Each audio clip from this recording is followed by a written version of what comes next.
नमस्कार और स्वागत है आप सभी का हमारे स्पेशल सीरीज जीके जीएस में। देखिए जीके जीएस के अभ्यास बैच में आपको मोस्ट इंपॉर्टेंट क्वेश्चंस की सीरीज दी जाती हैं। उन सभी क्वेश्चंस को यहाँ पे रिपीट किया जाता है जो सारे क्वेश्चंस आपके प्रीवियस ईयर एग्जामिनेशंस में पूछे गए हैं। ये उन एग्जामिनेशंस की बात हो रही है जो कि सीडीएस, एनडीए या फिर यूपी पीसीएस, स्टेट पीसीएस कोई और, जैसे कि बिहार पीसीएस की बात की जाए, एमपी पीसीएस और यूपीएससी के क्वेश्चंस को मिला करके कंबाइन करके और एसएससी सीजीएल के लेवल पे जो भी क्वेश्चन पूछे जाते हैं इन सबको मिला करके हम लोगों ने पूरी एक सीरीज तैयार की है और उन सारे क्वेश्चंस को आपके सामने लेकर के आते हैं पूरी व्याख्या के साथ, ताकि आपकी तैयारियां बेहतर हो सकें और अगली बार जब ये क्वेश्चंस आएँ तब आप पूरी प्रैक्टिसिंग के साथ इसको आसानी से बीट कर सकें और अपनी तैयारी को बेहतर करते हुए अपने सिलेक्शन को पक्का कर सकें। तो चलिए शुरू करते हैं अपने क्वेश्चंस को। पहले क्वेश्चन से चलेंगे। बहुत सारे ज्योग्राफी के क्वेश्चंस को हम लोग डील करेंगे। हम लोग अभी वर्ल्ड ज्योग्राफी को डील कर रहे हैं, तो चलिए शुरू करते हैं पहले क्वेश्चन से। देखिए आज का जो हमारी क्लास है, हमारी क्लास कौन सी है? ये 9वीं क्लास है, यानी 9th नंबर की क्लास, जिसका नाम है स्थलाकृति यानी कि टोपोग्राफी। चलिए स्थलाकृतियों के बारे में सबसे पहले हम अगर कुछ समझने की कोशिश करें तो जियोग्राफी में एक चैप्टर आता है जिसे हम लोग स्थलाकृति यानी टोपोग्राफी के बारे में बात करते हैं। किन किन तरह के हमारे स्थलों के आकृतियाँ होती हैं, हमारे स्थल भाग में कौन कौन तरह की हमारी भूमियाँ होती हैं, फिर किस किस तरह के उच्चावच या फिर पठार, पहाड़ या फिर मैदानी भाग या नदियों के पास के जो भाग होते हैं, मुहाने पे जो बहुत सारे डेल्टा वगैरह बनते हैं, इन सब चीज़ों के पीछे का रीज़न क्या है, इन सारे क्वेश्चंस को हम कंपाइल करके लेकर के आए हैं। तो चलिए शुरू करते हैं पहले क्वेश्चन से। ओके पहला क्वेश्चन लोकेशन से है। मेरियाना गर्त यानी मेरियाना खाई के बारे में क्वेश्चन पूछा गया है, किस महासागर के तली में स्थित है? देखिए सबसे पहले आपको पता होगा मेरियाना गर्त दुनिया का सबसे गहरा स्थान कौन सा है? ये मेरियाना गर्त है जो कि पैसिफिक ओशन यानी कि प्रशांत महासागर में पाया जाता है। देखिए कौन कौन से चार ऑप्शन है। दक्षिणी अटलांटिक महासागर अटलांटिक में तो ये होगा नहीं, पश्चिमी प्रशांत महासागर, पूर्वी प्रशांत महासागर या फिर उत्तरी अटलांटिक महासागर। चार ऑप्शन आपके सामने दिया गया है। ये दोनों तो आप लोग डायरेक्टली क्रॉस कर देंगे, लेकिन जब पश्चिमी या पूर्वी प्रशांत महासागर की बात आती है तो आप पूरी प्रशांत महासागर को बनाने की कोशिश करेंगे, जो कि आपको इधर साइड में आपको नॉर्थ अमेरिका वाला पोर्शन, साउथ अमेरिका वाला पोर्शन दिखेगा। इस साइड में आपको रशिया, यूरोप, फिर उसके बाद से और सारे बहुत सारे कंट्रीज आपको दिखाई देंगे, यूरोप एंड रशिया वगैरह। और यहाँ पे आपको अफ्रीकन कॉन्टिनेंट, सॉरी यहाँ पे आपको साउथ अमेरिकन कॉन्टिनेंट, ये सारी चीजें जो दिखाई देंगे इसको ध्यान में रख सकते हैं। देखिए पहले दिखाते हैं। अगर हम लोग पूरे पैसिफिक ओशन को बनाने की कोशिश करें तो कैसे कैसे हमको दिखाई देगा। इधर आपको जापान, एशिया, ये सारे पोर्शन दिखाई देंगे और इस साइड आपको क्या दिखाई देगा? इस साइड आपको नॉर्थ अमेरिका और साउथ अमेरिका कुछ इस तरीके से दिखाई देगा। सबसे बड़ा ओशियन यानी कि सबसे बड़ा महासागर कौन सा है? ये हमारा पैसिफिक ओशन यानी प्रशांत महासागर है। और जब हम मेरियाना गर्त की बात करते हैं तो मेरियाना खाई या मेरियाना गर्त इसके पश्चिमी क्षेत्र में यानी प्रशांत महासागर के पश्चिमी क्षेत्र में पाया जाता है। गहराई लगभग 11,022 मीटर है। देखिए सबसे ऊंचा स्थान कौन सा है? सबसे ऊंचा स्थान पृथ्वी का है हमारा माउंट एवरेस्ट की चोटी, जिसे हम लोग 8,848 मीटर की ऊंचाई के नाम से जानते हैं। इस तरीके से ये टोटल ऊंचाई है जो पृथ्वी की सबसे ऊंची स्थान है। और सबसे गहरा स्थान कौन सा है? सबसे गहरा स्थान यही मेरियाना गर्त है, मेरियाना खाई है, जो कि पश्चिमी प्रशांत महासागर में सिचुएटेड है। अगर हम बात करें कि इसको हम किस तरीके से लोकेट कर सकते हैं, तो अभी तो आप लोगों ने ये देखा, अभी आप लोग देख सकते हैं यहाँ पे पूरी इमेज दिखाई देगी आपकी मेरियाना गर्त यानी कि मेरियाना ट्रेंच की। जब भी हम बात करते हैं अपने पूरे वर्ल्ड मैप की, देखिए आपको पूरा वर्ल्ड मैप कुछ इस तरीके से दिखाई देगा। और इस वर्ल्ड मैप में जब हम बात करेंगे इसकी, ये जो इधर की पोर्शन आपको दिखाई दे रहे हैं, ये पोर्शन कौन सी है आपकी? ये पोर्शन एशिया है। यहाँ पे आपको मलेशिया, पापुआ न्यू गिनी, फिर उसके बाद से आपको इंडोनेशिया वगैरह, यहाँ ऑस्ट्रेलिया दिखाई देगा। और जब इस साइड की बात करें तो यहाँ पे आपको north American continent and south American continent, नीचे अंटार्कटिका महाद्वीप दिखाई देगा। ठीक है। और यहीं पे जब हम लोग पश्चिमी क्षेत्र में इसके जाते हैं, कौन सा? इसका जो पश्चिमी क्षेत्र है, इस पश्चिमी क्षेत्र में आपको दिखाई देगा मेरियाना ट्रेंच। और इसी मेरियाना ट्रेंच की लोकेशन के बारे में आपसे पूछा गया था। अगर पूर्वी की बात करें तो पूर्वी ये साइड है, पश्चिमी ये साइड है, तो इसको आप लोग रिलेट करके आसानी से याद कर सकते हैं। चलें अगले क्वेश्चन की तरफ हम मूव करते हैं। क्वेश्चन नेक्स्ट आपके सामने है। देखें क्वेश्चन है किसी झील की जिसकी ऊपरी सतह पर हिमशीतित होकर के बर्फ बन गई है, तली पर जल का तापमान लगभग क्या होगा? अब देखिए कुछ पोजीशन ऐसी है कि आपसे एनसीईआरटी के लेवल पे क्वेश्चन पूछे जाते हैं। आप लोगों ने डिमांड भी किया था कि एनसीईआरटी के क्वेश्चंस को सर लेकर के आइएगा, और ये क्वेश्चंस यूपीएससी, यूपीपीसीएस भी अक्सर पूछते रहते हैं प्रीलिम्स एग्जामिनेशंस में। ठीक है। तो यहाँ पे आपको जब भी कोई नदी दिखाई देगी तो अक्सर देखते हैं आप लोग ऊपर के साइड में इसके पूरी बर्फ जम जाती है, लेकिन बर्फ जमने के बाद भी इसमें नीचे जो मछलियां या फिर जीव जंतु रहते हैं वो पूरी तरीके से जिंदा रहते हैं। ये जीवित कैसे रहते हैं, ये क्वेश्चन सबसे पहले आपके अंदर उठना चाहिए। इसी क्वेश्चन के आंसर देने के लिए यहाँ पे है कि किसी झील की जिसकी ऊपरी सतह हिमशीतित होकर के बर्फ बन गई है। अब सोच करके आंसर दीजिएगा, ऊपरी सतह क्या हो गई है, हिमशीतित होकर के बर्फ बन गई है। बर्फ का टेम्परेचर कितना होता है, 0 डिग्री सेल्सियस, यानी ऊपर का टेम्परेचर कितना हो गया है, 0 डिग्री सेल्सियस हो गया है। अब ये कह रहा है कि तली पर जल का तापमान लगभग क्या होगा। तली पर यानी एकदम जो इसका लास्ट पॉइंट है, यहाँ पे टेम्परेचर क्या होगा, ये क्वेश्चन पूछा जा रहा है। बहुत ही ज्यादा डिस्क्रिप्टिव क्वेश्चन है। 4 ऑप्शन आपके सामने है, -10 degree Celsius, 0 degree Celsius, 4 degree Celsius या फिर -4 डिग्री सेल्सियस। एक कॉमन सेंस आप लगा लीजिए। 0 डिग्री सेल्सियस पे क्या होता है, बर्फ जो है जम जाता है, यानी कि ये पूरी तरीके से पानी जो है बर्फ बन जाएगा, जम जाएगा। इसके नीचे इसका टेम्परेचर नहीं जाने वाला, सबसे पहले ध्यान रखेंगे, ठीक है। नीचे भी पानी है तो -10 डिग्री सेल्सियस का बर्फ तो होगा नहीं, हम पहले ही ध्यान रखेंगे। -4 डिग्री सेल्सियस पे भी बर्फ नहीं जाएगा, ये भी आप ध्यान रखेंगे। 4 डिग्री सेल्सियस हो सकता है, क्योंकि 4 डिग्री सेल्सियस पे होता क्या है, क्योंकि जब भी आपने बहुत पहले से पढ़ा होगा, जब भी कोई झील जमती है, जब भी किसी झील में पूरी तरीके से जमाव देखा जाता है, बर्फ जम जाता है, तो ये बर्फ सिर्फ ऊपर जमता है, नीचे के जीव जंतु उसमें जीवित रहते हैं। 4 डिग्री सेल्सियस नीचे का तापमान रहता है। एक ये कॉमन सेंस आप लगा सकते हैं। दूसरी चीज, अगर आप किसी इमेज को देखना चाहें तो इस इमेज को आप लोग आसानी से ऑब्जर्व कर सकते हैं, जो इमेज आपके सामने है। इसमें देखिए किस तरीके से यहाँ पे आइस की जो लोकेशंस होती है, फिर आइस की किस तरीके से यहाँ पे टेम्परेचर चेंज होती है, ये भी देख सकते हैं। ऊपर 0 डिग्री सेल्सियस पे जाकर के पूरी तरीके से तली पर बर्फ बन जाता है, नीचे फिर उसके बाद जाते जाते तली पे 4 डिग्री सेल्सियस का टेम्परेचर रहता है। ये आप लोग रिलेट करके यहाँ पे आसानी से पढ़ भी सकते हैं, ठीक है। अब यहाँ पे हम लोग कुछ और चीजों को पढ़ेंगे जो कि आपको और सारी डिटेल्स प्रोवाइड करेंगी, और डिटेल्स में आप लोग यहाँ पे देख सकते हैं। सबसे पहले जब किसी झील में 4 डिग्री सेल्सियस तक तापमान की बात की जाए, सबसे पहले जब ठंडी होने लगती है ऊपर की सतह, तो और तापमान 4 डिग्री सेल्सियस तक गिर जाता है, तो ऊपरी सतह का घनत्व धीरे धीरे बढ़ता जाता है।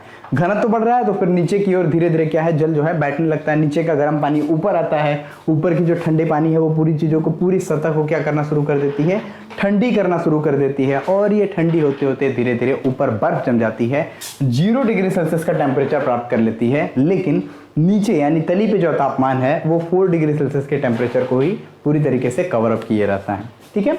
इसका आंसर आप लोग डिस्क्रिप्टिवली भी दे सकते हैं, कॉमन सेंस भी लगा के देख सकते हैं। बड़ा सिंपल सा क्वेश्चन था, ज्यादा टाइम हम इस पे नहीं लेंगे।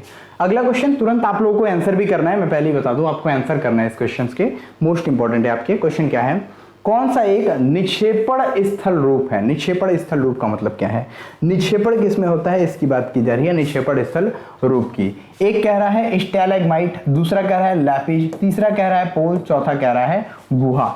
4 ऑप्शंस आपके सामने दिए हुए हैं। और जब हम निक्षेपण की बात करते हैं, निक्षेपण स्थल रूप का मतलब कि एक चीज है जो कि यहाँ पे आकर के जुट करके पूरी तरीके से बन करके तैयार हो जाता है। तो देखिए निक्षेपण की स्थिति स्टैलेग्माइट होती है। स्टैलेग्माइट होता क्या है, इसको हम लोग पूरी तरीके से पहले देख लेंगे। स्टैलेग्माइट क्या होता है, सबसे पहले स्टैलेग्माइट की बात की जाए तो ये निक्षेपण स्थल रूप है। दूसरी चीज, जो हमारे केव्स यानी कि जो गुफाएं होती हैं, जो भी हमारे गुफाएं होती हैं, उनके छत से जब फर्श पे कई सारे चूना मिश्र जब भी धीरे धीरे जल से निकलने वाले बहुत सारे जल से जब टपकना स्टार्ट होती हैं, तो इससे स्तंभ रूप की संरचना एक बनती है, इसे स्टैलेग्माइट कहते हैं। और ऐसे ही जब टपकने से छत के सहारे जो भी थोड़ी सी कभी जमा हो जाती है उल्टी स्तंभ, इसे स्टैलेक्टाइट कहते हैं। हम कैसे इसको देख सकते हैं, तो यहाँ पे आपको दिखाई देगा, ये आपको कुछ पोजीशन में यहाँ पे दिखा सकता हूँ, जैसे स्टैलेग्माइट और फिर उसके बाद से स्टैलेक्टाइट, दोनों को आप रिलेट करके याद रखेंगे होता क्या है। जैसे पहली बात जिसकी हम लोगों ने बात की, हम लोगों ने बात की किसकी, स्टैलेग्माइट की बात की। स्टैलेग्माइट में क्या हो रहा है, स्टैलेग्माइट में निक्षेपण की एक प्रक्रिया हो रही है, जिसमें ऊपर से चूना युक्त जो है पूरी तरीके से पानी जो है नीचे गिरता जा रहा है, और ये देख सकते हैं आप लोग, पूरी तरीके से स्तंभ के तरीके की आकृति यहाँ पे बनना शुरू हो जा रही है। यानी ऊपर से धीरे धीरे अवसाद आकर के जमते जमते जमते एक स्तंभ यानी कि एक पूरे पिलर का रूप ले लेते हैं। स्टैलेग्माइट के नाम से हम लोग जान रहे हैं। दूसरी चीज, स्टैलेक्टाइट की अगर बात करें तो स्टैलेक्टाइट क्या है, ऊपर से चूना मिला हुआ जो पानी नीचे गिर रहा है, धीरे धीरे गिर रहा है और गिरते हुए जम भी रहा है, तो ये क्या है, जमीन तक नहीं पहुंच पाता है, ऊपर से ऐसे नुकीला नुकीला ऊपर से गिरता हुआ, जो आप लोग बहुत सारी कुछ वीडियोस में, मूवीज में भी देखते हैं कि ऊपर से गिरे गिरे झुके झुके जो उल्टे स्तंभ एक तरीके के बन जाते हैं, इसे स्टैलेक्टाइट कहते हैं। तो थोड़ा सा अंतर यहाँ पे बताया गया है। इसके बाद यहाँ पे चीजों को बताया गया स्टैलेग्माइट। आई होप आप लोगों ने पूरी तरीके से समझा होता क्या है। और जब हम लोग और सारे ऑप्शंस की बात करें तो यहीं पे है कौन सी, लैपीज। लैपीज का मतलब क्या होता है, घुलन क्रिया में जब बहुत अधिक ऊबड़ खाबड़ ऊपरी भाग हो जाते हैं तो इस क्षेत्र को क्या बोलते हैं, इस क्षेत्र को विदर या फिर विदर यानी कि दरार के द्वारा जो अलग हो जाते हैं तो इस क्षेत्र को हम क्या बोलते हैं, लैपीज बोलते हैं। ठीक है। और सिंक होल्स की बात की जाए, सिंक होल भी आपको दिखाई देंगे। सिंक होल ये तो नाम से ही पता चल जाता है, बहुत छोटे छोटे जो गड्ढे हो जाते हैं उसे सिंक होल के नाम से हम लोग जानते हैं। ओके, आंसर क्या हो जाएगा इसमें, स्टैलेग्माइट हो जाएगा। जिन लोगों ने आंसर स्टैलेग्माइट किया उनका आंसर बिल्कुल सही है। और अगले क्वेश्चन की तरफ हम लोग मूव करते हैं। देखिए क्वेश्चन क्या है, ये क्वेश्चंस आपसे पूछे गए हैं यूपीएससी के एग्जामिनेशंस में, तो चलिए थोड़े से डीपली क्वेश्चंस को एनालाइज करें।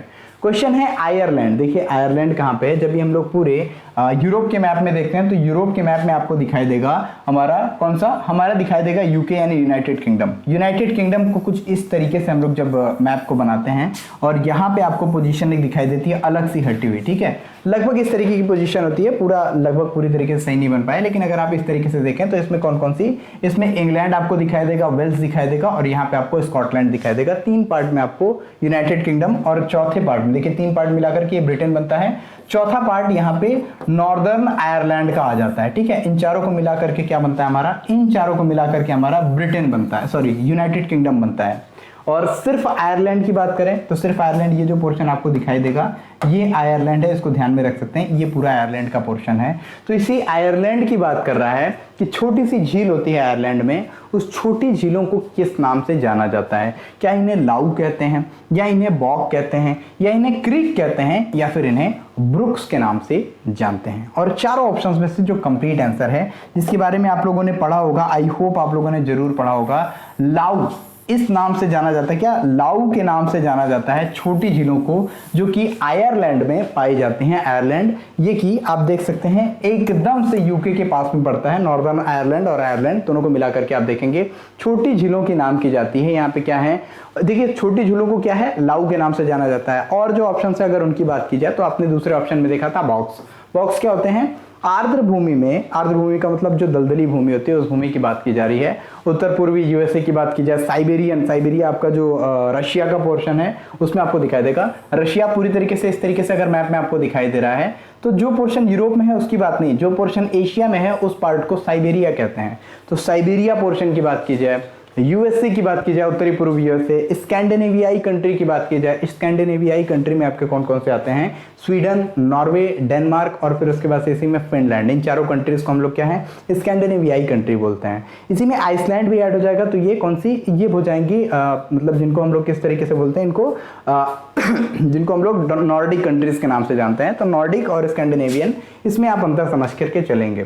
तो स्कैंडिनेवियाई देशों की बात की जाए, कनाडा की बात की जाए, यहाँ पे बॉग या पीट, काई, अवसाद ये सारी चीजें पाई जाती हैं, पूरी तरीके से अम्लीय प्रकृति के होते हैं। तो ये बॉग आयरलैंड में नहीं पाया जाता है, जहां जहां पाया जाता है वो एरिया हम लोगों ने कवर कर लिया। ठीक है, क्रीक की बात करें तो क्रीक क्या होता है, छोटी नदी या छोटे जलाशय के रूप में होते हैं क्रीक, और इन्हें मुख्यतः समुद्र तट पे या बड़े जल स्रोतों के किनारे इनको देखा जाता है। ब्रुक्स क्या होते हैं, ब्रुक्स की बात कीजिए, बहुत ही छोटी धारा होती है नदियों के साथ, क्रीक से भी ये बहुत ही ज्यादा छोटी होती हैं। ये जल क्षेत्र होते हैं जो कि बहते हैं, इसको हम लोग ध्यान से रख सकते हैं। तो तीनों जितने भी आपके ऑप्शंस थे सारे ऑप्शंस को हम लोगों ने यहाँ पे कवर किया, लाउ, बॉग, क्रीक या फिर ब्रुक। अगले आपके एग्जामिनेशन में इसको घुमा करके पूछा जा सकता है, तो उसको भी आप लोग याद रखेंगे। ठीक है, क्वेश्चन नेक्स्ट आपके सामने है। क्वेश्चन है, मरुस्थलीय भूमि पर पहली निम्नलिखित भू आकृतियों में से कौन सी एक अन्य 3 से भिन्न है। देखिए ऐसा कहने का मतलब है 4 ऑप्शन आपके सामने दिया हुआ है, कौन सा एक बाकी के 3 से भिन्न है, ये क्वेश्चन आपसे पूछा जा रहा है। 4 ऑप्शन आपके सामने, देखिए 4 ऑप्शन में एक ऑप्शन आपको दिया जा रहा है यारदंग, दूसरा ऑप्शन छत्रक शिला, तीसरा है जुगेन और चौथा है बालू का स्तूप। अब देखिए क्वेश्चन क्या पूछा है, क्वेश्चन पूछा है मरुस्थलीय भूमि पर, ठीक है, मरुस्थलीय भूमि पे ये सभी आकृतियां मरुस्थलीय भूमि पे ही पाई जाती हैं, इसमें तो कोई ऑप्शन दूसरा चुनना ही नहीं है। तो इन भू आकृतियों में पूछ रहा है कौन सी एक अन्य तीन से भिन्न है। अन्य तीन से भिन्न कैसे हैं, अब हम लोग इसको थोड़ा सा इमेज में देखते हैं कि किन किन चीजों की बात यहाँ पे की जा रही है। ठीक है, सबसे पहले आप यहाँ पे देखेंगे किन किन चीजों की बात कर रहे हैं हम लोग। Just wait for a minute, okay, कोई बात नहीं, ये इमेज मैं नहीं रख पाया हूँ, लेकिन इसको मैं यहीं पे आपको समझा दे रहा हूँ। कौन सी चीजें हम समझाने की कोशिश कर रहे थे, इसको मैं बना बना करके आपको क्लियर कर दूंगा, जो कि चीजें आपके लिए इंपॉर्टेंट है। सबसे पहले हम किसकी बात कर रहे थे, हम लोग बात कर रहे थे यारदंग की, छत्रक शिला की, ज्यूगेन की और बालुका स्तूप की। देखिए बालुका स्तूप इसमें सबसे ज्यादा अलग पार्ट हो जाएगा। बालुका स्तूप इज द करेक्ट आंसर, ये इसमें अलग हो जाएगा। वजह क्या है, इनमें से जब हम यारदंग की बात करेंगे, यारदंग ये क्या है, कुछ ऐसी पोजीशन आपको दिखाई देगी, हवा बड़ी तेज चलती है। हवा क्या करती है, इनके आसपास की जितनी भी चीजें होती हैं, इनके जो बहुत सारे पार्टिकल्स होते हैं उसको उड़ा करके आगे लेते जाती है। तो ये कुछ इस तरीके की आकृति दिखाई देगी, ये यारदंग कहलाएगी। ठीक है, इसके अलावा छत्रक शिला क्या कहलाती है, ये एक तरीके से छत्रक शिला या मशरूम की तरीके से जो आकृति आपको दिखाई देगी, ये छत्रक शिला कुछ इस तरीके की पोजीशन होती है। ये आपको रेगिस्तान वगैरह में दिखाई देती है। अक्सर में होता क्या है, बहुत तेजी से जब हवा चलती है तो ये जो नीचे वाली जो हवा है ये घर्षण की वजह से स्लो हो जाती है। ऊपर की जो हवा है इसमें बालू का जो मिश्रण होता है ये थोड़ा सा कम होता है, लेकिन ये बीच वाली जो हवाएं चल रही हैं ये बड़ी तेजी से चलती हैं। तेजी से चलने की वजह से ये यहाँ से क्षरण बहुत तेजी से कर लेती हैं। क्षरण करने की वजह से यहाँ के बालू को उठा करके इसके कुछ इस तरह की पोजीशन बना देती हैं, जो कि छत्रक शिला के रूप में दिखाई देता है। तो ये भी कहीं जा नहीं रहा है, वहीं पे है और इसका धीरे धीरे क्षरण हो गया। ठीक है, ज्यूगेन की बात करें तो ज्यूगेन आपको कुछ इस तरीके से दिखाई देगा। हमको ज्यूगेन क्या है, जब भी हम लोग लैंड एरियाज की बात करते हैं, लैंड एरियाज में धीरे धीरे जब दरारें एक तरीके से पड़ जाती हैं, ज्यूगेन या फिर इस तरीके से पूरी लोकेशन आपको दिखाई देंगी। हवा आई और उड़ा करके लेती गई, इनके ऊपर के जो बहुत सारे मिट्टियां थी उसको उठा करके लेती गई, तो ये ज्यूगेन बनते हैं। लेकिन बालुका स्तूप की जब हम बात करते हैं तो ये बालुका स्तूप यानी बालू का स्तूप एक तरीके का टॉम बन जाता है, एक तरीके की अवसादों को आकर के, यानी बहुत सारे बालू आए उड़ उड़ करके, बालू उड़ उड़ करके आकर के यहाँ पे इकट्ठा होना शुरू हुए और इकट्ठा हो करके पूरा बन गया। अब देखिए ये तीनों से भिन्न है, क्योंकि इससे पहले यारदंग, छत्रक शिला, ज्यूगेन जो भी चीजें थी इनमें हवा आ रहे थे और उनके बालू के पार्टिकल्स को उड़ा करके ले जा रहे थे रेगिस्तान में। लेकिन ये एक ऐसी चीज है जहां पे बालू के कण आ करके और यहाँ पे अपर्दन के द्वारा एक नया निर्माण कर रहे हैं, इसे बालुका स्तूप कहा जा रहा है। So D is the correct answer. इस पे जिन लोगों ने किया था वो आपका करेक्ट आंसर हो जाएगा। देखिए आप यहीं पे है यारदंग, ज्यूगेन, छत्रक शिला मरुस्थलीय प्रदेश में पवन अपर्दन के कारण निर्मित स्थलाकृति हैं। और इसमें की बात की जाए तो पवन के प्रभाव में जब रेत का जमाव टीले के रूप में हो जाता है तो उसे बालुका स्तूप हम कहते हैं। ठीक है, बिल्कुल correct answer. Okay, next question की तरफ हम मूव करेंगे। क्वेश्चन क्या है, मरुस्थल की इस उत्पत्ति के संबंध में निम्नलिखित में से कौन सा एक कथन सही है या सही नहीं है। देखिए सही की बात करें तो सही में देखते हैं। पहला ऑप्शन, महाद्वीपीय अवस्थिति या तट से दूरी भी मरुस्थलों की उत्पत्ति का कारण है। देखिए यानी कौन सा महाद्वीप कहां पे है, जो भी महाद्वीप जहां पे रहेगा, जैसे कि आप देखेंगे कुछ महाद्वीपों में हमको मरुस्थल दिखाई ही नहीं देगा। देखिए मरुस्थल का मतलब क्या होता है, मरुस्थल का मतलब ऐसा नहीं है कि रेगिस्तान दिखाई दे। मरुस्थल शीत भी होते हैं, मतलब कि ठंडे भी होते हैं मरुस्थल। जैसे कि आप लोग देखेंगे अंटार्कटिका की बात कर लें तो ये क्या है, ये भी एक तरीके से मरुस्थल ही है, जहाँ पे पूरी तरीके से ठंडक की पाई जाती है। मरुभूमि, कोई भी तरह के पेड़ पौधे नहीं उगते हैं, तो इस तरीके की बात मरुभूमि यानी मरुस्थल की बात कहते हैं हम लोग। तो महाद्वीपीय अवस्थिति या तट से दूरी भी मरुस्थलों की उत्पत्ति का कारण है, पहला। दूसरा कह रहा है ये मुख्यतः उपोष्ण उच्च वायुदाब के क्षेत्र हैं जहां वायु अवतलित होती है। अवतलित का मतलब वायु नीचे बैठती है, इस तरीके से उसकी बात कर रहे हैं। ठीक है, तीसरी चीज, गर्म महासागरीय धाराएं भी मरुस्थलों के निर्माण में सहायक हैं। अब क्वेश्चन पूछ रहा है ये, पहला ऑप्शन केवल 1 और 2 सही है, दूसरा बोल रहा है केवल 1 और 3 सही है, तीसरा बोल रहा है केवल 2 सही है और चौथा बोल रहा है 1, 2 और 3 तीनों सही हैं। तीनों जो हैं किस चीज के, मरुस्थलों की उत्पत्ति के संबंध में कथन सही की बात करते हैं। आप लोगों ने अब क्वेश्चन पढ़ लिया, अब आंसर देने की कोशिश करेंगे। मैं भी यहीं पे आंसर बताना आपको स्टार्ट कर रहा हूं। देखिए सबसे पहली बात क्या, सबसे पहले हम बात करेंगे महाद्वीपों की अवस्थिति। तट से जब दूरी होती है या मरुस्थलों की उत्पत्ति का कारण क्या होता है, तो महाद्वीपों की अवस्थिति, कहाँ पे कौन सा महाद्वीप है, ऑस्ट्रेलिया महाद्वीप कहाँ पे है, फिर उसके बाद बात करें नॉर्थ अमेरिका महाद्वीप कहाँ पे है, साउथ अमेरिका महाद्वीप कहाँ पे है, इनकी अवस्थिति सबसे पहली तो ठीक है, क्योंकि पूरी पृथ्वी पे हम देखते हैं, जब हमारे पूरी पृथ्वी के सारे कॉन्टिनेंट्स को बांट करके देखेंगे तो आपको सबसे पहले दिखाई देगा कि इनकी अवस्थिति बहुत ही ज़्यादा इंपॉर्टेंट मेजर रोल प्ले करती हैं। यहाँ पे आप देखेंगे पूरी एरियाज़ को, देखिए पूरे एरियाज़ को देखेंगे पूरे, अगर हम अपने पृथ्वी को देखो तो यहाँ पे आपको कुछ इस तरीके से पृथ्वी दिखाई देगी और उसको हम लोगों ने यहाँ पे कवर भी किया। ठीक है, दूसरे स्टेटमेंट की तरफ चलें। दूसरा स्टेटमेंट बोलता है, बिल्कुल देखिए पहला स्टेटमेंट सही है, क्योंकि ये तट से दूरी जितनी हो जाएगी, जितनी भी महासागर के तट से दूरी हो या फिर महाद्वीपीय की स्थिति हो, ये मरुस्थल के निर्माण में काम करते हैं। पहला तो सही हो गया। दूसरा, मुख्यतः उपोष्ण उच्च वायुदाब के क्षेत्र हैं जहां वायु अवतलित होती है। उपोष्ण उच्च वायुदाब का क्षेत्र आपको यहाँ पे मैंने दिखाया, देखिए कौन सा एरिया है। जब भी हम बात करेंगे उपोष्ण उच्च वायुदाब, तो उपोष्ण देखिए उपोष्ण कटिबंधीय उच्च वायुदाब अश्व अक्षांश के नाम से भी जाना जाता है। 30 से 35 डिग्री ये आपको नॉर्थ और साउथ दोनों कॉन्टिनेंट, दोनों भी हेमिस्फीयर में, यानी कि जो भी हमारे दोनों गोलार्ध हैं इसमें आपको दिखाई दे जाएगा। तो इस एरियाज में जहाँ पे जैसे देखिए यहाँ से वायु उठी, यहाँ पे वायु गई, तो वायु जो अवतलित हो रही है, वायु यहाँ पे अवतलित हो रही है, जो इसी अवतलित होने वाले एरियाज की बात की जाए, इस वजह से भी जो भी हमारे मरुस्थल हैं इनका निर्माण होता है। तो बिल्कुल सही, इसकी वजह से भी मरुस्थलों का निर्माण होता है। स्टेटमेंट 2 भी आपका बिल्कुल करेक्ट हो गया, दूसरा भी सही है। तीसरी बात कर रहा है, गर्म महासागरीय धाराएं भी मरुस्थलों के निर्माण में सहायक होते हैं, ये आपका गलत है। अगर यहीं गर्म की जगह ठंडी लिखा होता तो ठंडी महाद्वीप जो भी महासागरीय धाराएं होती हैं ये निर्माण करती हैं मरुस्थलों का, तो गर्म नहीं, अगर ठंडी रहता तो किसी तरीके से ये करेक्ट हो सकता था। तीसरा ऑप्शन आपका गलत है, बाकी पहला और दूसरा आपका करेक्ट है, बिल्कुल सही। ठीक है, तो 1 और 2 जिसमें दिया हो, यानी पहला 1 और 2 जिसमें दिया है ये आपका बिल्कुल सही है। जिन लोगों ने फर्स्ट आंसर लगाया था उनका बिल्कुल करेक्ट आंसर है। ठंडी महासागरीय धाराएं मरुस्थलों के निर्माण में सहायक है, न कि गर्म महासागरीय धाराएं। ठीक है, नेक्स्ट क्वेश्चन देख लेते हैं। क्वेश्चन क्या है, ध्यान से देखेंगे। मोरदार पर्वतों में किनका संबंध पामीर की गांठ से माना जाता है? पामीर की गांठ, ये एक पूरा टॉपिक है, इसके बारे में पूरी चीज़ों को पढ़ाया जाता है। इसको आपने उम्मीद है अगर आपने इन क्वेश्चंस को देखा, क्वेश्चन से जो भी इंपॉर्टेंट चीज़ें हैं उसको रिलेट कीजिए, फिर उन क्वेश्चंस को सॉल्व करने की कोशिश कीजिए और एक बार उसको पढ़ने की भी कोशिश कीजिए। अगर आपको लगता है कि अगली क्लास में हम किस चीज़ की तैयारी करें, तो हम लोगों ने जो पहली क्लास इसकी बना रखी है, इस पूरी सीरीज़ की जो पहली क्लास जिसमें सिलेबस हम लोगों ने डिस्कशन किया है, तो उसमें देख लीजिए अगली क्लास कौन सी होगी, उसको पढ़िए। 2-2 दिन पर हम लोग एक वीडियो को लॉन्च करते हैं और उसमें पूरी तरीके से पार्टिसिपेट कीजिए, बेहतर से बेहतर तरीके से आप लोग आंसर की कोशिश कीजिए।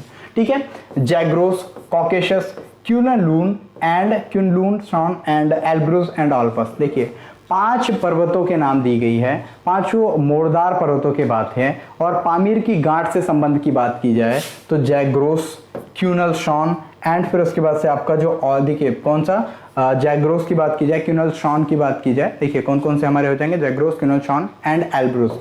ये 3 जो पर्वत हैं हमारे, ये पामीर की गांठ से रिलेटेड हैं। लेकिन कॉकेशस और ऑल्पस की बात की जाए, कॉकेशस एंड ऑल्पस, ये दोनों नहीं रिलेटेड हैं किससे, पामीर की गांठ से। जैग्रोस, क्यूनलून, शॉन एंड एल्ब्रुस, ये तीनों की बात की जाए, यानी कि 1, 3 और 4, 1, 3 और 4 ये तीनों रिलेटेड है किससे, ये तीनों रिलेटेड हैं आपके पामीर की गांठ से। सो दैट जिन लोगों ने आंसर किया है बी, उन लोगों का बिल्कुल करेक्ट आंसर है। ओके, यहाँ पे आप लोग डिटेल भी देख सकते हैं पूरी तरीके से। पामीर की गांठ से निकलने वाले जो नवीन मोरदार पर्वत हैं, क्यूनलशान है, सुलेमान है, एल्ब्रुस है, हिंदुकुश है, ये सारे हैं, जिनमें से आपको अगर ऑप्शंस और सारे देखने हैं तो यहाँ पे आपको दिखा देगा 1, 3 और 4 जिस द करेक्ट आंसर। ठीक है, नेक्स्ट ऑप्शन यानी नेक्स्ट क्वेश्चन की तरफ हम मूव करते हैं। क्वेश्चन क्या है, नदी स्थलाकृतियों में कौन नदी के मध्य भाग में पाई जाती है? नदी के मध्य भाग में पाए जाने वाली चीजों के क्वेश्चन पूछे गए हैं। विसर्प, दूसरा गोखुर झील, तीसरा गोमफित नदी। अब देखिए तीनों की अगर मैं इमेज बनाने की कोशिश करूँ ना, तो विसर्प आपको कुछ इस तरीके से दिखाई देगा। विसर्प आपको पता है इस तरीके से विसर्प बनते हैं, जो नदियां इस तरीके से विसर्प बनाती हैं, इन्हें विसर्प कहते हैं। गोखुर झील कैसे बनता है, अगर इसी में कोई भी नदी ये इतना पार्ट अगर कट करके निकल जाता है, इतना इस तरीके से बन गया, ये गोखुर झील हो गया। इसको आप ध्यान रखेंगे, ये आपको पूरा गोखुर झील के रूप में ये जो पूरा एरिया दिखाई दे रहा है, ये होता है आपका गोखुर झील। गोमफित नदी की बात की जाए तो गोमफित नदी आपको, ये अगर नदी है तो इसमें बहुत सारे कुछ छोटे छोटे जो इस तरीके से एरिया दिखाई देते हैं, ये गोमफित नदी के पार्ट में आपको दिखाई देगा। तो गोमफित नदी की बात की जाए या फिर गोखुर झील की बात की जाए, विसर्प की बात की जाए, तो नदी के मध्य भाग में क्या पाई जाती है? नदी के मध्य भाग में केवल एक यानी विसर्प पाई जाती है, बाकी सारी चीजें साइड में पाई जाती हैं, मध्य भाग में नहीं, सॉरी तली में पाई जाती है। तली की बात की जाए, कौन सी नदी के मध्य भाग में पाई जाती हैं, तली की बात की जाए, बाकी सारी गोखुर झील और गोमफित नदी पाई जाती हैं। विसर्प जो है ये मध्य भाग में पाई जाती हैं। इट मीन्स जो भी एक यानी कि सिर्फ एक जो है, केवल एक, पहला वाला ऑप्शन आपका बिल्कुल करेक्ट है, क्योंकि गोखुर झील और गोमतीत नदी ये नदी के निचले भाग की विशिष्ट विशेषताएं हैं, मध्य भाग की विशेषताएं ये नहीं होती हैं। ठीक है, it means answer is only one, केवल एक आपका करेक्ट आंसर है, इसको आप ध्यान में रख लेंगे। नेक्स्ट क्वेश्चन की तरफ।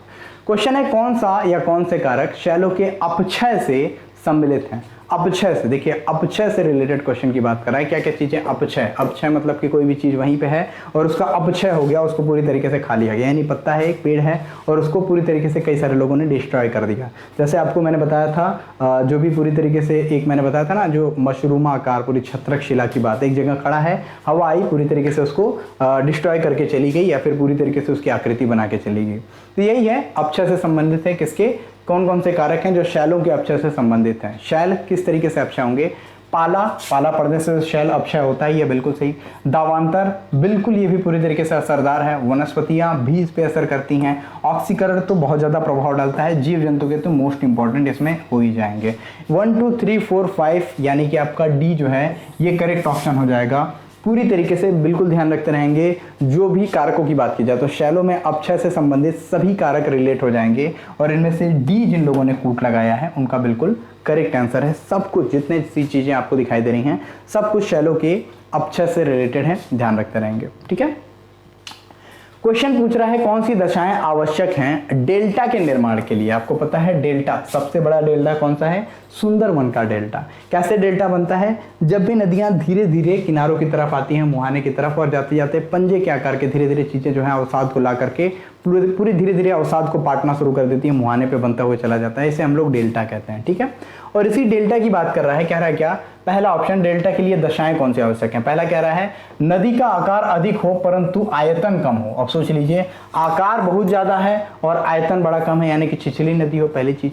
दूसरी चीज कह रहा है मुहाने के पास नदी का वेग मंद हो। ठीक है, तीसरा कह रहा है मुहाने के पास ज्वार की तरंग प्रबल हो। चौथा कह रहा है सागरीय तट तथा सागरीय पेटें स्थायी हों। अब देखिए चारों में से कौन सा करेक्ट ऑप्शन है? जब हम कूट का इस्तेमाल करते हैं और इसको हम लोग थोड़ा सा दिमाग लगा के सोचने की कोशिश करते हैं तो यहाँ पे आपको दिखाई देगा नदी का आकार। देखिए क्या है, नदी के आकार अधिक की बात कर रहा है क्या? नदी के आकार अधिक हो परंतु आयतन कम हो, इसका कोई भी रिलेवेंस नहीं बनता है, पूरी तरीके से ये रिलेवेंट नहीं है। नदी का आकार या फिर आयतन कम होने से कभी भी डेल्टा निर्माण की चीजें बहुत ज्यादा इफेक्ट नहीं होती हैं। दूसरी चीज, मुहाने के पास नदी का वेग मंद हो, ये मोस्ट इंपॉर्टेंट है। मुहाने के पास नदी का वेग मंद होगा तो ही डेल्टा का निर्माण होगा। तेज ढाल होगी, अगर तीव्र ढाल होगी तो वहां पे मुहाने पे नहीं बन पाएंगे डेल्टा। जैसे कि आप लोग पूरे इंडिया के जब इस वाले पोर्शन पे देखेंगे तो यहाँ पे आपको बे ऑफ बंगाल में आपको डेल्टा दिखाई देगा, इस पोजीशन पे आपको डेल्टा नहीं दिखाई देगा। क्यों नहीं दिखाई देगा? तो इसी के बारे में हम लोग यहाँ पे बात कर रहे हैं। ठीक है, नदियों की ढाल किसके, नदियों का वेग जो है मंद हो, यानी कि दूसरा आपका करेक्ट है। किन किन में दूसरा दिया हुआ है देख लेते हैं। दूसरा आपका 1 2 3 और 4, चारों में दूसरा दिया हुआ है। चलिए, कंफ्यूजन बरकरार है। तीसरे की बात, मुहाने के पास ज्वार की तरंगे प्रबल हो। देखिए तीसरा जो है बिल्कुल नहीं होगा, तो किसमें पहला और तीसरा किसमें नहीं है देख लीजिए। इसमें पहला है ये तो नहीं होगा, इसमें तीसरा है ये भी नहीं होगा। ठीक है, अब दूसरे और चौथे की जो टक्कर है बी और सी में है, तो देखते हैं चौथा। सागरीय तट तथा सागरीय पेटें स्थायी हों। बिल्कुल सही, सागरीय तट और सागरीय पेटें अगर स्थायी होंगे तो ही डेल्टा का निर्माण होगा। इट मीन्स 2 और 4, कौन सा? 2 और 4, यानी B is the correct answer. देखिए इसमें मैंने ध्यान नहीं दिया, इसमें भी 1 दिया हुआ है, सी भी आपका करेक्ट नहीं होगा। चौथा पढ़ने की जरूरत ही नहीं थी, आपको आसानी से आंसर ही बता देता कौन सा आपका आंसर है, मतलब जो आपके कूट हैं वही बता देते हैं कौन सा आंसर आपका सही है। B is the correct answer. Next question है आपके कथनों पे विचार करना है। पहला कथन, स्कैंडिनेवियन शील्ड की बात करें तो देखिए आपको पूरे जब यूरोप कॉन्टिनेंट देखेंगे, जियोग्राफिकल मैप देखेंगे तो उसमें स्कैंडिनेवियन शील्ड अगर आप मैप में करें या गूगल में करें तो पूरे एरिया आपको खुल करके दिखा दिया जाएगा। इसका क्या है, कह रहा है क्या? ये फिनलैंड से लेकर के नॉर्वे तक के क्षेत्र में विस्तृत है। फिनलैंड से नॉर्वे तक के यूरोप के मैप में आपको दिखाई देगा, ये हो गया आपका स्वीडन, ये हो गया नॉर्वे, इधर साइड में आपको फिनलैंड दिखाई देगा, नीचे साइड में आपको डेनमार्क दिखाई देगा। ठीक है, ये पूरा एरिया आपको दिखाई दिया जाता है। ये बाल्टिक कंट्रीज इसके बाद से आपको दिखाई देंगे यहाँ से। ठीक, तो यहाँ क्वेश्चन क्या पूछ रहा है? यहाँ क्वेश्चन पूछ रहा है फिनलैंड से लेकर के नॉर्वे तक के क्षेत्र में, यानी फिनलैंड से यहाँ से लेकर के पूरे नॉर्वे तक के क्षेत्र में। ऐसा है क्या? बहुत ज्यादा एरिया कवर करता है स्कैंडिनेवियन शील्ड, सिर्फ इतने ही देर तक नहीं। दूसरी चीज, इस शील्ड की संरचना कठोर आग्नेय चट्टानों से हुई है, नहीं कठोर आग्नेय चट्टानों से नहीं हुई है, किससे हुई है अभी हम लोग तुरंत डील करेंगे। नेक्स्ट तीसरा, इस शील्ड में धात्विक खनिजों के साथ जीवाश्म ईंधन भी मिलते हैं। जीवाश्म ईंधन तो यहाँ पे पाए ही नहीं जाते हैं, पहले ही बात मैं आपको क्लियर कर दूं। 1, 2 और 3 की बात कर रहा है क्वेश्चन, कौन सा इसमें करेक्ट है ये पूछा जा रहा है, कौन सी या कौन सा इसमें से सही है। केवल एक तो होगा ही नहीं, 1 और 3 भी नहीं है, 2 और 3 भी नहीं है, उपरोक्त में से कोई नहीं, बिल्कुल सही, यानी कि कोई भी स्टेटमेंट यहाँ पे सही नहीं है। अगर आपको व्याख्या देखनी है तो व्याख्या कुछ इस तरीके से है। यूरोप के उत्तर पश्चिम की उत्तर भूमि में जो पूरी उच्च भूमि है, इसमें स्कैंडिनेवियन शील्ड का एरिया विस्तृत है। दूसरी बात की जाए तो हिमानी अपर्दन के कारण से ये चट्टानें काफ़ी कटी चटी हैं, इस वजह से यूरोप की पुरानी अनावृत चट्टानें हैं और यहाँ पे जीवाश्म ईंधन नहीं पाए जाते हैं, लेकिन अवसादी चट्टान है, इस वजह से यहाँ पे क्या है, कौन सी धात्विक खनिज वगैरह बड़ी मात्रा में पाए जाते हैं। ठीक, तो पहला, दूसरा और तीसरा तीनों स्टेटमेंट पूरी तरीके से गलत हैं, ये ध्यान में रखते रहेंगे। आग्नेय चट्टान नहीं है, ये अवसादी चट्टान है, इट मीन्स कोई नहीं इनमें से जो करेक्ट आंसर होगा, ये ध्यान में रखेंगे। ठीक है, नेक्स्ट क्वेश्चन देखिए क्या है। क्वेश्चन आपके सामने है, डेल्टा प्रदेश की उच्च भूमि को चार कहते हैं और दलदलीय क्षेत्र को बिल्स कहते हैं। ये आपने कई बार पढ़ा होगा, डेल्टा प्रदेश की उच्च भूमि को चार कहते हैं, दलदलीय क्षेत्र को बिल्स कहते हैं, बिल्कुल सही।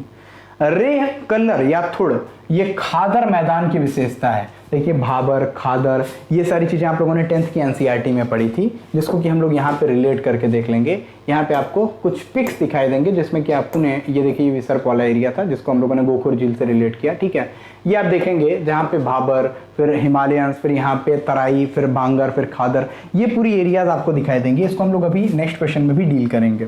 यहाँ पे क्वेश्चन क्या पूछा हुआ है, यहाँ पे क्वेश्चन पूछा हुआ है आपसे, ये जो आपको रेह, कल्लर या थोड़े, ये खादर मैदान की विशेषता की बात कर रहे हैं। बिल्कुल नहीं, ये खादर मैदान की विशेषता नहीं है, केवल एक जो आपका है ये करेक्ट आंसर है। ओके, ये करेक्ट आंसर है पूरी तरीके से। डेल्टा मैदान खादर का ही विस्तार है और डेल्टा प्रदेश की उच्च भूमि को चार कहते हैं, दलदली भूमि को बिल्स कहते हैं। ये तो आपको पता है, गूगल तुरंत बताता है। नेक्स्ट आप ध्यान रखेंगे, भांगर या बांगड़, ये जो है ये जलोढ़ से निर्मित विशाल मैदानों की उच्च भूमि को कहते हैं, जिसको हम लोगों ने इमेज में अभी देखा था। लेकिन जो रेह, कल्लर या थुड़ हैं, इस नाम से किसको जाना जाता है, इस नाम से लवड़ी और क्षारीय क्षेत्र जो विकसित हुए हैं शुष्क क्षेत्रों में, उनको कहा जाता है। तो दूसरा स्टेटमेंट आपका गलत है, पहला स्टेटमेंट आपका सही है। यहां देखते हैं एक और क्वेश्चन। क्वेश्चन क्या है, यह क्षेत्र, देखिए क्वेश्चन की बात की जा रही है, निम्नलिखित कथनों पर विचार कीजिए, किस चीज के बारे में बता रहा है ये क्वेश्चन है। यह क्षेत्र बाढ़ के तल से ऊंचा होता है, बाढ़ के तल से ऊंचा है, पहली चीज। दूसरी चीज, कृषि के लिए अधिक उपयोगी नहीं है। ठीक है, तीसरी बात बता रहा है, पंजाब के मैदान में इसे छाया के नाम से जानते हैं। और चौथा बता रहा है, पुरानी जलोढ़ मिट्टी का बना हुआ ऊंचा भाग है। अब उपरोक्त कथन में से कौन सा करेक्ट है, ये आपसे क्वेश्चन पूछा गया है। तो इसे हम लोग देख लेते हैं कौन सा इंपॉर्टेंट। ठीक है, इसमें से जो इंपॉर्टेंट है उन चीजों को हम लोग देख लेते हैं। ठीक है, तो इसमें से इंपॉर्टेंट की बात की जाए, क्षेत्र बाढ़ के तल से ऊंचा होता है। बाढ़ के तल से ऊंचा कौन सा है भाई, यहाँ पे देखिए, यहाँ पे देखिए कौन सा है बाढ़ के तल से ऊंचा। जीके वाली पिक्स में यहाँ पे आप देख सकते हैं, यहाँ पे देखिए बाढ़ के तल से ऊंचे की बात की जा रही है। भाबर भी ऊंचा होता है, तराई भी। फिर उसके बाद से आपको क्या, बांगर और खादर तो होगा नहीं, ये आप ध्यान में रखते रहेंगे। ठीक है, तो बाढ़ के तल से ऊंचा कौन सा है, आपको तराई दिखाई देगा, बाबर दिखाई देगा और हिमालयाज दिखाई देंगे। ठीक है, तो भाबर, तराई, दो चीज आ गए। दूसरी चीज की क्वेश्चन यहाँ पे पूछी जा रही है, सॉरी, बांगर और तराई ये दोनों दिखाई दे रहे हैं, भाबर नहीं होगा। ठीक है, कृषि के लिए अधिक उपयोगी नहीं है, कृषि के लिए अधिक उपयोगी नहीं है, ये कौन सा है, ये भी आपकी बात की जा रही है, बांगर की ही। नेक्स्ट, पंजाब के मैदान में इसे छाया के नाम से जानते हैं और ये पुरानी जलोढ़ मिट्टी का बना हुआ ऊंचा भाग है। पुरानी जलोढ़ मिट्टी का ऊंचा भाग, ध्यान से देखिएगा, पुरानी जलोढ़ मिट्टी का ऊंचा भाग ये वाला एरिया है, यानी कि जिसको आप लोग तराई के नाम से जानते हैं, ध्यान रखते रहेंगे। तराई, भाबर, खादर, बांगर, ये सारे जो एरियाज आपको दिखाई दे रहे हैं, ये हम लोगों ने एनसीईआरटी में कवर किया हुआ है। एनसीईआरटी हाई स्कूल की अगर आपने पढ़ी है तो आप लोग पूरी तरीके से इसको समझ लेंगे। ये जो एरिया आपको तराई के रूप में दिखाई देगा, इस एरिया को हम लोग क्या बोलते हैं, पूरी तरीके से छाया क्षेत्र के नाम से ये जाना जाता है। कहाँ पे ये जाना जाता है, पंजाब में। इट मीन्स अगर हम आंसर की बात करें तो आंसर क्या हो जाएगा आपका, ये ध्यान में रखेंगे, क्वेश्चन नंबर सी, सॉरी यहाँ पे कौन सा है आपका, बांगर। बांगर जो है ये आपका करेक्ट आंसर हो जाएगा, तराई की बात नहीं कर रहे हैं। यहाँ पे फिर से हम लोग देखते हैं कौन सी, जिन जिन इमेजेस को हम लोगों ने यहाँ क्लिक किया उसको ध्यान में रखते रहेंगे। ठीक है, सबसे पहले हम लोग किसकी बात कर रहे थे, यहाँ पे बाढ़ नहीं आती है, ये वाला एरिया आपको कौन सा दिखाई देगा, बांगर वाला एरिया। खादर वाले एरियाज यहाँ से जो ही नदी के पास में आएंगे उस एरियाज को कहते हैं। फिर उसके बाद तराई की बात की जाए तो ये आपको कुछ ऊंचा क्षेत्र दिखाई देगा जहाँ पे खेतियाँ होती हैं, और भाबर आपको कुछ ये पथरीली और कंकड़ वाली एरियाज, और हिमालयाज तो आप लोग पूरी तरीके से जानते ही हैं। ठीक है, तो यहाँ पे किसकी बात की जा रही थी? बांगर की बात की जा रही थी। It mean C is the correct answer. यहाँ पे आप लोग देखेंगे ए बी सी या डी में से बांगर ये आपका करेक्ट आंसर हो जाएगा, जिसमें बाढ़ के तल से ऊंचा होता है। बांगर प्रदेश के बारे में बताई गई है, पंजाब के मैदान में से छाया के नाम से जानते हैं। ये सारी चीजें आप लोग रिलेट कर लेंगे। ठीक है, यहाँ पे आपके पूरे क्वेश्चन जो है पूरी तरीके से कंप्लीट होते हैं, और क्वेश्चंस को आप लोग एक बार देखेंगे और एनालाइज करने की कोशिश करेंगे। इसकी पीडीएफ्स के लिए आप लोग हमारे टेलीग्राम ग्रुप में, हमारे व्हाट्सएप नंबर पे कवर अप कर सकते हैं, बातचीत कर सकते हैं। एंड सबसे ज़्यादा इंपॉर्टेंट, इसकी प्रैक्टिस जरूर कीजिएगा, क्योंकि इसकी प्रैक्टिस हम लोग बार बार कराएंगे भी। इसको टेस्ट में भी हम लोग लेकर के आते हैं। ये वही क्वेश्चन है जो क्वेश्चन आपके लिए एग्जामिनेशन में पूछने के लिए अक्सर कई बार आपके लिए रिपीटेड मोड में आते हैं। तो जरूर इसकी तैयारी कीजिए। आज के लिए इतना ही। जय हिंद, भारत माता की जय।